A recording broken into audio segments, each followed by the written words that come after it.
देखिए, इमरान खान साहब की या पीटीआई की कुछ पॉलिटिकल प्रेफरेंसेस,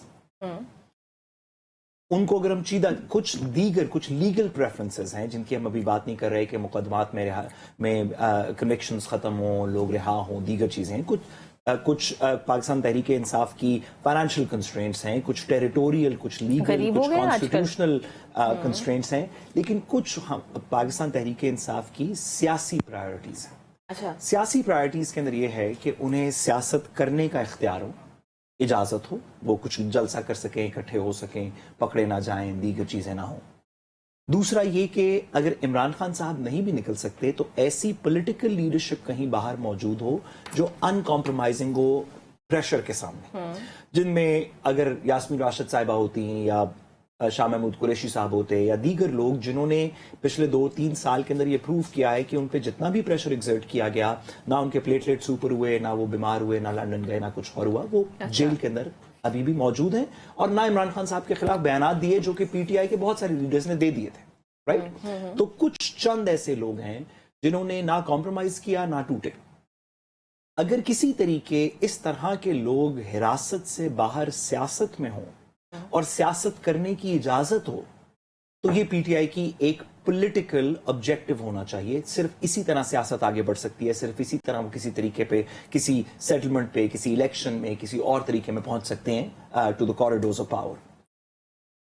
इस पर्सपेक्टिव में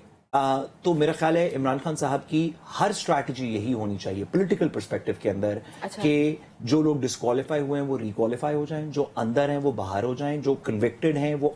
उनकी कन्विक्शंस खत्म हो जाएं ताकि वो इलेक्शंस के लिए क्वालिफाई हो जाएं, ताकि वो पार्लियामान में आ सकें, ताकि वो पॉलिटिकल लीडरशिप के रैंक्स को ज्वाइन कर सकें। सिर्फ उमर अयूब साहब वगैरह के लिए नहीं, यही शाह महमूद कुरैशी के लिए भी इमरान खान साहब की डिजायर होनी चाहिए मेरे ख्याल में, मेरे फहम में यही यास्मीन राशिद के लिए भी होनी चाहिए, क्योंकि इन लोगों की डिस्क्वालिफिकेशंस खत्म होंगी और ये पार्लियामान में आएंगे तो ये इमरान खान साहब के आजमूदा पार्टी वर्कर्स हैं। जो दीगर लोग हैं, आहिस्ता आहिस्ता लगता है कि इमरान खान साहब का ट्रस्ट उन लोगों पे जो ना जेर हिरासत हैं और ना जो इस वक्त सियासत कर रहे हैं, जिसमें चेयरमैन साहब हों या चीफ मिनिस्टर केपी के हों या सलमान राजा साहब हों या दीगर लोग हों, कि उनके ऊपर शायद उस तरह का एतबार नहीं है, या अगर ये कहा जाए कि उनके एतबार को ठेस पहुंच चुकी है, ख्वाब अली अमीन गंडापुर साहब की 12 जिलों के अंदर से वापस जाने की कहानी हो या गौहर साहब की मुलाकात हो या दीगर इस तरह की चीजें हों, इमरान खान साहब को एक ऐसा फिगर चाहिए। अगर ये लोग प्लान ए, अगर ये लोग डिस्क्वालीफाई से रिक्वालीफाई हो जाए किसी तरीके तो प्लान ए है,